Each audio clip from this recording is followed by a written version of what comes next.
ನಮಸ್ಕಾರ. ಇವತ್ತು ನಾವು ಚರ್ಚೆ ಮಾಡ್ತಿರೋದು ಚಿನುವಾ ಅಚ್ಚೆಬೆ ಅವರ ಒಂದು ಬಹಳ ಮುಖ್ಯವಾದ ಸಣ್ಣ ಕಥೆ ದಿ ವೋಟರ್ ಬಗ್ಗೆ.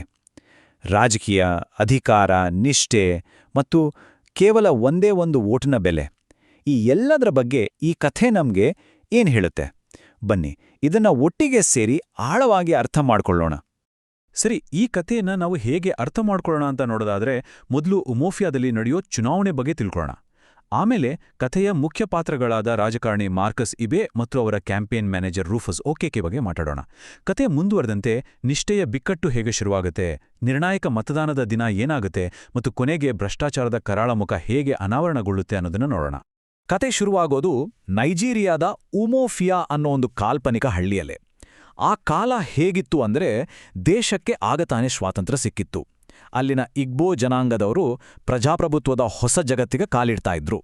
ಆದರೆ ಒಂದು ಕಡೆ ಹಳೆ ಸಂಪ್ರದಾಯಗಳು, ಇನ್ನೊಂದು ಕಡೆ ಹೊಸ ರಾಜಕೀಯದ ಆಮಿಷಗಳು, ಇವೆರಡರ ನಡುವೆ ಒಂದು ದೊಡ್ಡ ಸಂಘರ್ಷಣೆ ನಡೀತಾ ಇತ್ತು. ಕಥೆಯ ಎಲ್ಲಾ ನಾಟಕೀಯ ಘಟನೆಗಳಿಗೆ ಇದೇ ಹಿನ್ನೆಲೆ. ಅದಕ್ಕೂ 5 ವರ್ಷಗಳ ಹಿಂದೆ ಉಮೋಫಿಯಾ ಹಳ್ಳಿಯಲ್ಲಿ ಪರಿಸ್ಥಿತಿ ತುಂಬಾನೇ ಬೇರೆ ಇತ್ತು. ಜನರಲ್ಲಿ ಒಂದು ದೊಡ್ಡ ಭರವಸೆ ಇತ್ತು. ನಮ್ಮ ಹಳ್ಳಿಗೆ ಒಳ್ಳೇದಾಗುತ್ತೆ, ಅಭಿವೃದ್ಧಿ ಆಗುತ್ತೆ ಅಂತ ನಂಬಿ ಪ್ರಾಮಾಣಿಕವಾಗಿ ವೋಟ್ ಹಾಕಿದ್ರು. ಆದರೆ ಈಗ ಆ ಎಲ್ಲ ಆದರ್ಶಗಳು ಮಾಯವಾಗಿವೆ. ಯಾಕಂದ್ರೆ ತಮ್ಮ ನಾಯಕ ಹೇಗೆಲ್ಲ ಶ್ರೀಮಂತನಾದ ಅಂತ ಕಣ್ಣಾರೆ ನೋಡಿದ್ರು. ಆಗ ಅವರಿಗೆ ಒಂದು ವಿಷಯ ಸ್ಪಷ್ಟವಾಯಿತು: ರಾಜಕೀಯ ಅಂದ್ರೆ ಸೇವೆಯಲ್ಲ, ಅದು ದುಡ್ಡು ಮಾಡೋ ದಾರಿ ಅಂತ. ಇದೇ ಯೋಚನೆ ಭ್ರಷ್ಟಾಚಾರಕ್ಕೆ ಅಡಿಪಾಯ ಹಾಕ್ತು. ಸರಿ, ಈಗ ಕಥೆಯ ಮುಖ್ಯ ಪಾತ್ರ ಅಂದ್ರೆ ಅಧಿಕಾರದ ಮತ್ತೊಂದು ಹೆಸರಾದ ಮಾರ್ಕಸ್ ಇಬೆ ಅವರ ಬಗ್ಗೆ ನೋಡೋಣ. ಇವರು ಸುಮ್ಮನೆ ಒಬ್ಬ ಕ್ಯಾಂಡಿಡೇಟ್ ಅಲ್ಲ, ಆಗ್ಲೇ ಅಧಿಕಾರದಲ್ಲಿದ್ದ ಮಿನಿಸ್ಟರ್ ಆಫ್ ಕಲ್ಚರ್, PAP ಪಕ್ಷದ ದೊಡ್ಡ ನಾಯಕ. ಅವರ ಬದುಕಿನ ಕಥೆಯನ್ನ ನೋಡಿದ್ರೆ ಸಾಕು, ಅಧಿಕಾರ ಅನ್ನೋದು ಒಬ್ಬ ಮನುಷ್ಯನನ್ನ ಮತ್ತು ಇಡೀ ಸಮಾಜವನ್ನೇ ಹೇಗೆಲ್ಲ ಬದಲಾಯಿಸ್ಬಿಡ್ಬೋದು ಅನ್ನೋದಕ್ಕೆ ಇದೊಂದು ಪರ್ಫೆಕ್ಟ್ ಉದಾಹರಣೆ. ಮಾರ್ಕಸ್ ಅವರ ಹಿನ್ನೆಲೆ ಏನ್ ಗೊತ್ತಾ? ರಾಜಕೀಯಕ್ಕೆ ಬರೋ ಮುಂಚೆ ಅವರೊಬ್ರು ಸ್ಕೂಲ್ ಟೀಚರ್ ಆಗಿದ್ರು. ಆದ್ರೆ ಅಧಿಕಾರ ಕೈಗೆ ಸಿಕ್ಕಿದ ತಕ್ಷಣ ಕೆಲವೇ ವರ್ಷಗಳಲ್ಲಿ ಅವರ ವ್ಯಕ್ತಿತ್ವವೇ ಸಂಪೂರ್ಣವಾಗಿ ಬದಲಾವಣೆ ಆಗೋಯ್ತು. ಈ ಬದಲಾವಣೆ ಇದೆಯಲ್ಲ, ಇದೇ ಕಥೆಯ ಮುಖ್ಯ ತಿರುಳು. ಅಂದ್ರೆ ಅಧಿಕಾರ ಹೇಗೆ ಒಬ್ಬರ ನೈತಿಕತೆಯನ್ನೇ ಕೊಂದು ದುರಾಸೆಯನ್ನ ಹುಟ್ಟು ಹಾಕುತ್ತೆ ಅನ್ನೋದನ್ನ ಇದು ತೋರಿಸುತ್ತೆ. ಇದು ಬರೀ ಒಬ್ಬ ಮಾರ್ಕಸ್ ಕಥೆಯಲ್ಲ, ಇಡೀ ಭ್ರಷ್ಟ ಸಿಸ್ಟಮ್ನ ಕಥೆ. ಮಾರ್ಕಸ್ ತಾನು ಸಂಪಾದಿಸಿದ್ದನ್ನ ಮುಚ್ಚಿಡೋಕ್ ಹೋಗಲೇ ಇಲ್ಲ. ಬದಲಿಗೆ ಅದನ್ನ ಊರಿಗೆಲ್ಲ ತೋರಿಸಿದ್ರು. ಉಮೋಫಿಯಾ ಮ್ಯಾನ್ಷನ್ಸ್ ಅಂತ ದೊಡ್ಡ ಬಂಗ್ಲೆ ಕಟ್ಸಿದ್ರು, 2 ಉದ್ದುದ್ದ ಕಾರುಗಳನ್ನ ತಗೊಂಡ್ರು. ಎಲ್ಲಕ್ಕಿಂತ ವಿಪರ್ಯಾಸ ಅಂದ್ರೇನ್ ಗೊತ್ತಾ? ಇಡೀ ಹಳ್ಳಿ ಕರೆಂಟ್ ಇಲ್ದೆ ಕತ್ತರಲ್ಲಿರುವಾಗ ಅವರ ಮನೆ ಮಾತ್ರ ಸ್ವಂತ ಜನರೇಟರ್ನಿಂದ ಫುಲ್ ಲೈಟಿಂಗಲ್ಲಿರ್ತಿತ್ತು. ಇದು ಬರೀ ದುಡ್ಡಿನ ಪ್ರದರ್ಶನ ಅಷ್ಟೇ ಆಗಿರಲಿಲ್ಲ, ತನಗೂ ತಾನು ಪ್ರತಿನಿಧಿಸೋ ಜನರಿಗೂ ನಡುವೆ ಎಷ್ಟು ದೊಡ್ಡ ಅಂತರ ಇದೆ ಅಂತ ಅವರೇ ತೋರಿಸ್ತಾ ಇದ್ರು. ಹಳ್ಳಿಯ ಜನರಿಗೆ ಒಂದೇ ಆಶ್ಚರ್ಯ: ಅರೆ, ಈ ರಾಜಕೀಯಕ್ಕೋದ್ರೆ ಜನ ಹೇಗೆ ಇಷ್ಟೊಂದು ಬೇಗ ಶ್ರೀಮಂತರಾಗ್ಬಿಡ್ತಾರೆ ಅಂತ. ಈ ಪ್ರಶ್ನೆ ಅವರ ತಲೆಯಲ್ಲಿ ಓಡ್ತಲೇ ಇತ್ತು. ನೋಡಿ, ಅವರ ಆಶ್ಚರ್ಯವೇ ಆಮೇಲೆ ಒಂದು ತರ್ಕಕ್ಕೆ ಬಂದು ನಿಂತಿತು. ನಾಯಕರಿಗೆ ಈ ಸಿಸ್ಟಮ್ನಿಂದ ಲಾಭ ಆಗ್ತಾ ಇದೆ ಅಂದ್ಮೇಲೆ ನಮಗೂ ಅದರಲ್ಲಿ ಪಾಲು ಸಿಗಬೇಕಲ್ವಾ ಅಂತ. ಅಲ್ಲಿಗೆ ಅವರ ವೋಟ್ ಒಂದು ಹಕ್ಕಾಗಿ ಉಳಿಲಿಲ್ಲ, ಅದೊಂದು ಮಾರಾಟದ ವಸ್ತುವಾಗಿ ಬದಲಾಯಿತು. ಯಾವಾಗ್ಲೂ ಅಷ್ಟೇ, ಒಬ್ಬ ಪವರ್ಫುಲ್ ರಾಜಕಾರಣಿ ಹಿಂದೆ ಒಬ್ಬ ಬ್ರಿಲಿಯಂಟ್ ಮೈಂಡ್ ಇದ್ದೇ ಇರತ್ತೆ. ಮಾರ್ಕಸ್ ಇಬೆ ಪಾಲಿಗೆ ಆ ವ್ಯಕ್ತಿ ರೂಫಸ್ ಓಕೆ. ಎಲ್ಲರೂ ಪ್ರೀತಿಯಿಂದ ಕರೆಯೋದು ರೂಫ್ ಅಂತ. ರೂಫ್ ಅಂದ್ರೆ ಸುಮ್ಮನೆ ಕ್ಯಾಂಪೇನ್ ಮ್ಯಾನೇಜರ್ ಅಲ್ಲ, ಜನರ ಪಲ್ಸ್ ಹಿಡಿದು ಎಲೆಕ್ಷನ್ ರಿಸಲ್ಟನ್ನೇ ತಿರುಗಿಸೋ ತಾಕತ್ತಿದ್ದ ಚಾಣಾಕ್ಷ. ಹಾಗಾದ್ರೆ ರೂಫ್ ಅವರ ಸ್ಪೆಷಾಲಿಟಿ ಏನಿತ್ತು? ಅವರಿಗೆ ಜನರ ಮನಸ್ಸನ್ನ ಓದೋ ಕಲೆ ಗೊತ್ತಿತ್ತು. ಯಾವುದೇ ಸಮಯದಲ್ಲಿ ಜನರ ಮೂಡ್ ಹೇಗಿದೆ, ಅವರ ಯೋಚನೆ ಏನಿದೆ, ಅವರ ಆಸೆ, ಭಯ, ದುರಾಸೆ ಏನು ಅಂತ ಪಕ್ಕಾ ಅಂದಾಜು ಮಾಡಬಲ್ಲವರಾಗಿದ್ರು. ಇದೇ ನಾಲೆಡ್ಜ್ ಮಾರ್ಕಸ್ ಅವರ ಎಲೆಕ್ಷನ್ ಮಷೀನ್ನ ಅತ್ಯಂತ ಪ್ರಮುಖ ಭಾಗವಾಟಿ ಮಾಡಿತ್ತು. ವೋಟ್ ಖರೀದಿ ಅನ್ನೋದು ಒಂದು ಬಿಸ್ನೆಸ್ ಥರನೇ ಆಗೋಗಿತ್ತು. ಮತ್ತು ಆ ಬಿಸ್ನೆಸ್ನಲ್ಲಿ ರೂಫ್ ಎಕ್ಸ್ಪರ್ಟ್. ಅವರ ಸ್ಟ್ರಾಟಜಿ ಸಿಂಪಲ್: ಮೊದಲು ಹಳ್ಳಿಯ ಹಿರಿಯರ ಹತ್ರ ಹೋಗೋದು, ಅವರಿಗೆ ಲಂಚ ಕೊಡೋದು. ಮೊದಲು 2 ಶಿಲ್ಲಿಂಗ್ ಆಫರ್ ಮಾಡಿದ್ರು, ಆದರೆ ಹಿರಿಯರು ಇದು ಅವಮಾನ ಅಂದ್ರು. ಸರಿ, ರೂಫ್ ಚೌಕಾಸಿ ಮಾಡಿ ಕೊನೆಗೆ 4 ಶಿಲ್ಲಿಂಗ್ಗೆ ಡೀಲ್ ಕುದುರಿಸಿದ್ರು. ನೋಡಿ, ಇದು ಬರೀ ಹಣದ ವ್ಯವಹಾರ ಅಲ್ಲ, ಇದು ಡೆಮಾಕ್ರಸಿಯ ಮೌಲ್ಯಗಳನ್ನೇ ಸಿಸ್ಟಮ್ಯಾಟಿಕ್ ಆಗಿ ಮುಗಿಸೋ ಒಂದು ಪ್ರಾಸೆಸ್. ಆ ಹಿರಿಯರ ಮನಸ್ಥಿತಿ ಹೇಗಿತ್ತು ಅನ್ನೋದಕ್ಕೆ ಈ ಒಂದು ಮಾತು ಸಾಕು. ಅವ್ರು ಹೇಳ್ತಾರೆ, ನಾವಿವತ್ತು ಇರೋಖೋ ಮರವನ್ನ ಹತ್ತಿದ್ದೀವಿ, ನಮ್ಗೆ ಬೇಕಾದಷ್ಟು ಸೌದೆಯನ್ನ ತಗೊಂಡು ಹೋಗದೆ ಇದ್ರೆ ನಾವು ಮೂರ್ಖರಾಗ್ತೀವಿ ಅಂತ. ಇಲ್ಲಿ ಇರೋಖೋ ಮರ ಅಂದ್ರೆ ಎಲೆಕ್ಷನ್, ಸೌದೆ ಅಂದ್ರೆ ದುಡ್ಡು. ಅಂದ್ರೆ ಈ ಎಲೆಕ್ಷನ್ ಅನ್ನೋದು ಸಿಕ್ಕಿರೋ ಒಂದು ಚಾನ್ಸ್. ಈ ಟೈಮಲ್ಲಿ ಎಷ್ಟು ಸಾಧ್ಯವೋ ಅಷ್ಟು ದುಡ್ಡು ಮಾಡ್ಕೋಬೇಕು, ಇಲ್ಲಾಂದ್ರೆ ನಾವೇ ದಡ್ರು ಅನ್ನೋದವರ ಲೆಕ್ಕಾಚಾರ. ಅವರಿಗೆ ನೈತಿಕತೆಗಿಂತ ಸ್ವಂತ ಲಾಭವೇ ದೊಡ್ಡದಾಗಿತ್ತು. ಇಲ್ಲಿವರೆಗೂ ರೂಫ್ ಎಲ್ಲವನ್ನೂ ತನ್ನ ಕಂಟ್ರೋಲ್ನಲ್ಲೇ ಇಟ್ಕೊಂಡಿದ್ರು. ಆದ್ರೆ ಕಥೆಯಲ್ಲಿ ಈಗ ಒಂದು ದೊಡ್ಡ ಟ್ವಿಸ್ಟ್ ಬರುತ್ತೆ.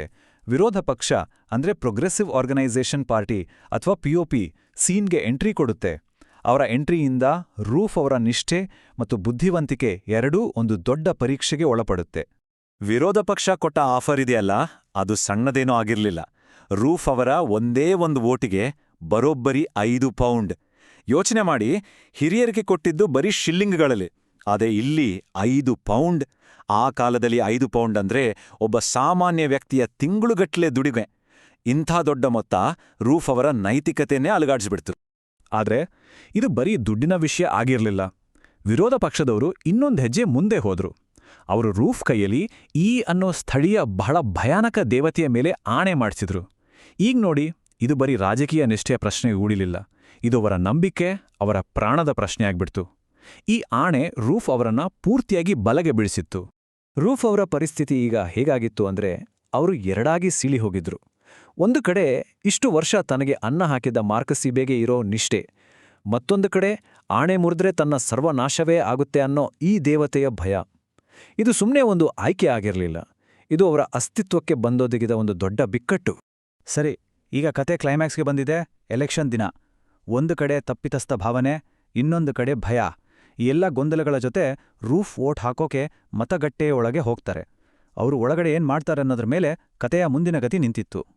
ವೋಟಿಂಗ್ ಬೂತಿನ ಒಳಗೆ ರೂಫ್ ಅವರ ಮನಸ್ಸಿನಲ್ಲಿದ್ದ ಗೊಂದಲವೇ ಕಣ್ಣು ಮುಂದೆ ನಿಂತಿತ್ತು. ಒಂದು ಬಾಕ್ಸ್ ಮೇಲೆ ಮಾರ್ಕಸ್ ಅವರ ಕಾರು ಚಿಹ್ನೆ ಅಂದ್ರೆ ಪ್ರಗತಿಯ ಸಂಕೇತ, ಇನ್ನೊಂದು ಬಾಕ್ಸ್ ಮೇಲೆ ಮಡುಕಕ ಅವರ ಮನುಷ್ಯನ ತಲೆ ಚಿಹ್ನೆ. ಆ 2 ಬಾಕ್ಸ್ಗಳು ಬರೀ ಕ್ಯಾಂಡಿಡೇಟ್ಗಳಾಗಿರಲಿಲ್ಲ, ಅವು ರೂಫ್ ಅವರ ಮನಸ್ಸಿನ 2 ಭಾಗಗಳಾಗಿದ್ದುವು. ಆ ಕ್ಷಣದಲ್ಲಿ ಈ ಸಮಸ್ಯೆಯಿಂದ ಪಾರಾಗೋಕೆ ರೂಫ್ ತಲೆಯಲ್ಲಿ ಒಂದು ಬ್ರಿಲಿಯಂಟ್ ಐಡಿಯಾ ಬಂತು. ಅವರು ಏನ್ ಮಾಡಿದ್ರು ಅಂದ್ರೆ, ಬ್ಯಾಲೆಟ್ ಪೇಪರನ್ನ ತಗೊಂಡು ಅದನ್ನ ಸರಿಯಾಗಿ ಮಧ್ಯಕ್ಕೆ 2 ಭಾಗವಾಗಿ ಹರಿದ್ಬಿಟ್ರು. ಒಂದು ಅರ್ಧವನ್ನ ಮಡ್ಕ ಬಾಕ್ಸ್ಗೆ ಹಾಕಿದ್ರು, ಇನ್ನೊಂದು ಅರ್ಧವನ್ನ ಮಾರ್ಕಸ್ ಬಾಕ್ಸ್ಗೆ.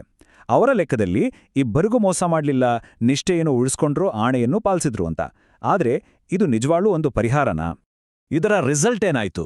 ಅವರ ಆ ಬ್ರಿಲಿಯಂಟ್ ಐಡಿಯಾದಿಂದ ಅವರ ವೋಟೇ ಇನ್ವ್ಯಾಲಿಡ್ ಆಯ್ತು, ಅಂದ್ರೆ ಅಸಿಂಧುವಾಯ್ತು. ಎಲ್ಲರನ್ನೂ ಖುಷಿಪಡ್ಸೋಕ್ ಹೋಗಿ ಕೊನೆಗೆ ಅವರ ವೋಟ್ ಯಾರಿಗೂ ಉಪಯೋಗಕ್ಕೆ ಬರಲಿಲ್ಲ, ಅದು 0 ಆಯ್ತು.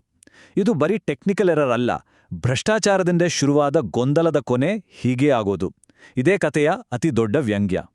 ರೂಫ್ ವೋಟ್ ಹರಿದಾಕಿದ ತಕ್ಷಣ ಕತೆ ಮುಗಿಯೋದಿಲ್ಲ. ಬದಲಿಗೆ ಅದು ನಮ್ಮುಂದೆ ಕೆಲವು ದೊಡ್ಡ ಪ್ರಶ್ನೆಗಳನ್ನು ಇಡುತ್ತೆ. ಈ ಇಡೀ ಘಟನೆಯಿಂದ ನಾವೇನ್ ಕಲಿಬೇಕು? ಈ ಭ್ರಷ್ಟಾಚಾರದ ಕೊನೆ ಏನು? ಅದು ಬಿಟ್ಟು ಹೋಗೋ ಕಹಿ ಸತ್ಯಗಳಾದ್ರೂ ಯಾವುವು? ನೋಡಿ, ಈ ಕತೆ ಬರೀ ರಾಜಕೀಯ ಭ್ರಷ್ಟಾಚಾರದ ಬಗ್ಗೆ ಮಾತಾಡೋದಿಲ್ಲ. ದುರಾಸೆ ಅನ್ನೋದು ಹೇಗೆ ಒಬ್ಬ ಮನುಷ್ಯನ ಆತ್ಮಸಾಕ್ಷಿಯನ್ನೇ ಸಾಯಿಸುತ್ತೆ ಅಂತಾನೂ ತೋರಿಸುತ್ತೆ. ಇಲ್ಲಿ ಮೋಸ, ತಪ್ಪಿತಸ್ಥ ಭಾವನೆ, ಬೇಜವಾಬ್ದಾರಿತನ ಎಲ್ಲವೂ ಒಂದಕ್ಕೊಂದು ಕನೆಕ್ಟ್ ಆಗಿದೆ. ಮಾರ್ಕಸ್ ಅವರ ದುರಾಸೆ ಹಳ್ಳಿಯ ಜನರಲ್ಲಿ ದುರಾಸೆಯನ್ನ ಹುಟ್ಟಿಸುತ್ತೆ. ಅದೇ ದುರಾಸೆ ರೂಫ್ ಅವರನ್ನ ಮೋಸ ಮಾಡೋಕೆ, ಆಮೇಲೆ ತಪ್ಪಿತಸ್ಥ ಭಾವನೆಯಲ್ಲಿ ನರಳೋಕೆ ದುಡುತ್ತೆ. ಇದೊಂದು ವಿಷದ ಚಕ್ರದ ಥರ. ಈ ಕತೆಯ ಕೊನೆಯಲ್ಲಿ ನಮ್ಗೆ ಸಿಗೋ ಸಂದೇಶ ಬಹಳ ಸ್ಪಷ್ಟವಾಗಿದೆ. ಯಾವಾಗ ನಮ್ಮ ವೋಟು ಒಂದು ಹಕ್ಕಾಗಿ ಉಳಿಯದೆ ಮಾರಾಟಕ್ಕಿರೋ ಒಂದು ವಸ್ತು ಆಗುತ್ತೋ, ಆಗ ಪ್ರಜಾಪ್ರಭುತ್ವ ತನ್ನ ಅರ್ಥವನ್ನೇ ಕಳ್ಕೊಳ್ಳುತ್ತೆ. ಇಲ್ಲಿ ಮಾರ್ಕಸ್ ವೋಟ್ ತಗೊಳ್ತಾರೆ, ಹಳ್ಳಿಯವರು ವೋಟ್ ಮಾರ್ತಾರೆ, ರೂಫ್ ಈ ಡೀಲ್ನ ಮಧ್ಯವರ್ತಿ. ಈ ಇಡೀ ಪ್ರಕ್ರಿಯೆಯಲ್ಲಿ ಇವರೆಲ್ಲರೂ ಸೇರಿ ಡೆಮೋಕ್ರಸಿಯ ಅಡಿಪಾಯವನ್ನೇ ಅಲುಗಾಡಿಸ್ತಾ ಇದ್ದಾರೆ. ಹಾಗಾದ್ರೆ ಈ ಕತೆ ಕೊನೆಯಲ್ಲಿ ನಮ್ಮುಂದೆ ಒಂದು ಪ್ರಶ್ನೆಯನ್ನ ಬಿಟ್ಟೋಗುತ್ತೆ. ಭ್ರಷ್ಟಾಚಾರದಲ್ಲೇ ಮುಳುಗಿರೋ ಒಂದು ಸಿಸ್ಟಮಲ್ಲಿ ಒಂದೇ ಒಂದು ವೋಟ್ನ ನಿಜವಾದ ಬೆಲೆ ಏನು? ಅದು 5 ಪೌಂಡಾ, 4 ಶಿಲ್ಲಿಂಗಾ, ಅಥವಾ ಅದಕ್ಕೆ ಯಾವ ಬೆಲೆಯೂ ಇಲ್ವೇ? ಈ ಪ್ರಶ್ನೆಗಳ ಬಗ್ಗೆ ಯೋಚಿಸೋದೇ ಈ ಕತೆಯನ್ನ ಓದಿದ್ದಕ್ಕೆ ಸಾರ್ಥಕ.